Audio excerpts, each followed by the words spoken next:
Guraba, sama dengan benci semua orang, salah. Guraba, sama dengan benci maksiatnya, sayang orangnya. Nabi dakwah ke Abu Jahal dengan lembut. Kita juga dakwah pakai akhlak, bukan ngamuk. Salah. 2. Guraba, sama dengan cabut dari masyarakat, salah. Nabi di Mekah 13 tahun di tengah kafir tapi tetap dakwah. Kita wajib kerja, kuliah, baur. Tapi beda dalam prinsip, kayak garam di sayur, nyatu tapi berasa. Salah. 3. Guraba, sama dengan merasa paling suci, ini penyakit. Guraba sejati, sama dengan ngerasa paling banyak dosa, paling butuh hidayah. Sombong, sama dengan langsung keluar dari tim guraba. Penutup, Nabi lagi meluk kamu dari jauh, bayangin kamu lagi di kelas. Semua temenmu pada nyontek pas ujian. Kamu saja yang jujur, kamu dibilang sok alim, munafik. Terus tiba-tiba pintu kebuka. Masuk Nabi Muhammad. Beliau jalan ke kamu, gak ke yang lain. Beliau rangkul kamu dari belakang, bisik di telinga. Nah, aku tahu kamu ngerasa sendiri. Aku tahu kamu dibilang aneh. Aku dulu juga gitu, dilempar batu, dibilang gila, ditawarin jadi raja kalau mau ninggalin dakwah. Tapi aku gak nyerah, karena aku tahu, yang aneh di dunia, sama dengan yang normal di surga. Yang gaul di dunia, sama dengan yang asing di surga. Terus berjuang ya nak, gak usah banyak ngomong, biarin akhlakmu yang ngomong. Aku tunggu kamu di telagaku, kita minum bareng, aku yang nyuapin kamu. Terus beliau senyum, jadi masih mau nyerah jadi orang asing sayang? Kamu sekarang asing di bagian apa?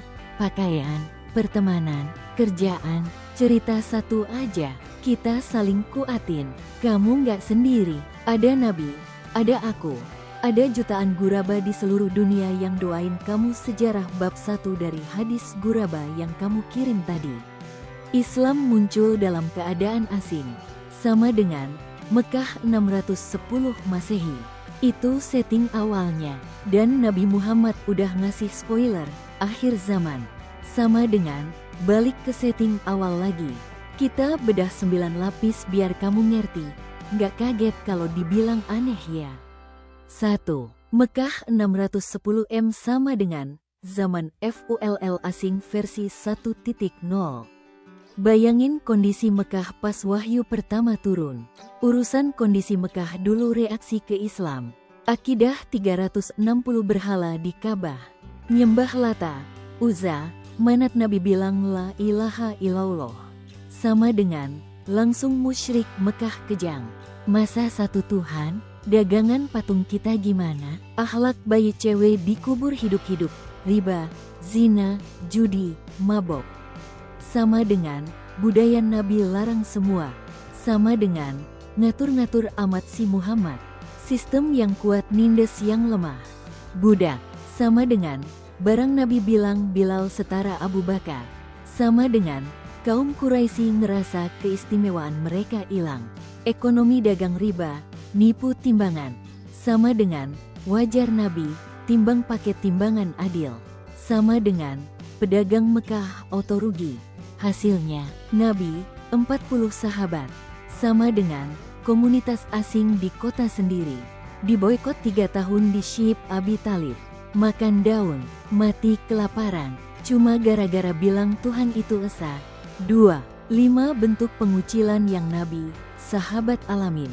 Biar kita tahu standar penderitaan dakwah itu kayak apa. 1. Kucilkan sosial, boikot total.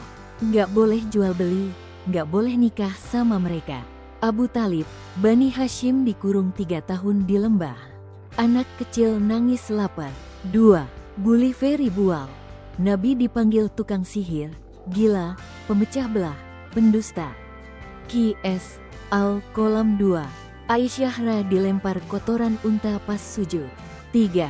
Kekerasan fisik, Sumayyah Ra. Sama dengan wanita pertama syahid. Ditombak kemaluannya sampai wafat karena nggak mau murtad. Bilal Ra digelandang telanjang, ditindih batu gede pas matahari Mekah. 4. Sanksi ekonomi, pedagang Quraisy boikot dagangan muslim. Khadijah habisin seluruh hartanya buat nolongin Nabi, sahabat yang kelaparan. 5. Fitnah, propaganda, Quraisy sebar selebaran, jangan dengerin Muhammad. Dia ngomongnya manis tapi ngerusak adat. Kayak bazar zaman now. Pertanyaan, kalau Nabi, sahabat orang baik aja diasingkan, masa kita yang dosa numpuk ngarep disukai semua orang? 3. Kenapa Mekah nolak? 3. Penyakit hati manusia. Nabi nggak salah, Islam nggak salah, tapi hati manusia ada 3 virus. 1. Virus nggak mau ribet, Islam melarang ini itu. Hidup bebas aja enak. QS Al-Insan 27. Mereka mencintai kehidupan dunia dan melepaskan hari yang berat di belakangnya. 2. Virus nggak mau rugi, pedagang berhala takut bangkrut. Pemuka Quraisy takut status sosial hilang kalau semua manusia setara di hadapan Allah. 3. Virus nggak mau salah, masa iya bapak kakek kita sesat semua? QS Az-Zuk Haruf 22. Kami dapati bapak-bapak kami menganut agama, dan kami pengikut jejak mereka. Gengsi ngaku salah. Sampai sekarang penyakit ini masih ada, cuma beda bungkusnya. 4. Nabi ngajarin 4 strategi nangani keasingan. Nabi nggak ngamuk, nggak ngelawan pakai pedang di Mekah 13 tahun. Beliau ngajarin 1. Sabar level baja. QS Al-Muzammil 10. Bersabarlah atas apa yang mereka katakan, dan jauhilah mereka dengan cara yang baik. Nggak usah debat kusir, diam, doa, akhlak. 2. Hijrah cari lingkungan baru.